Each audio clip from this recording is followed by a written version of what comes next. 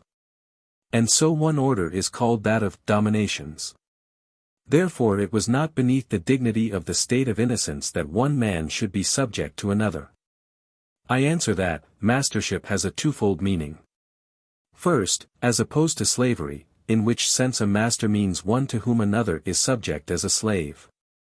In another sense mastership is referred in a general sense to any kind of subject. And in this sense even he who has the office of governing and directing free men, can be called a master. In the state of innocence man could have been a master of men, not in the former but in the latter sense. This distinction is founded on the reason that a slave differs from a free man in that the latter has the disposal of himself, as is stated in the beginning of the Metaphysics, whereas a slave is ordered to another. So that one man is master of another as his slave when he refers the one whose master he is, to his own, namely the master's use. And since every man's proper good is desirable to himself, and consequently it is a grievous matter to anyone to yield to another what ought to be one's own, therefore such dominion implies of necessity a pain inflicted on the subject. And consequently in the state of innocence such a mastership could not have existed between man and man.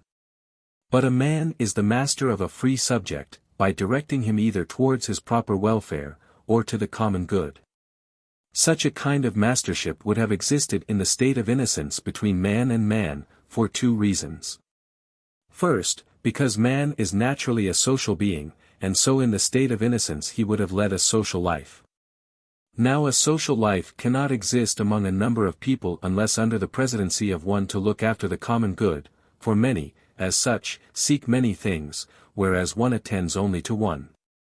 Wherefore the philosopher says, in the beginning of the Politics, that wherever many things are directed to one, we shall always find one at the head directing them.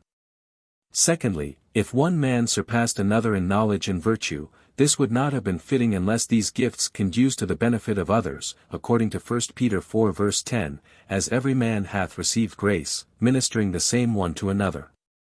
Wherefore Augustine says, De Civ. Dei 19:14, just men command not by the love of domineering, but by the service of counsel, and De Civ. Dei 19:15, the natural order of things requires this, and thus did God make man. From this appear the replies to the objections which are founded on the first mentioned mode of mastership.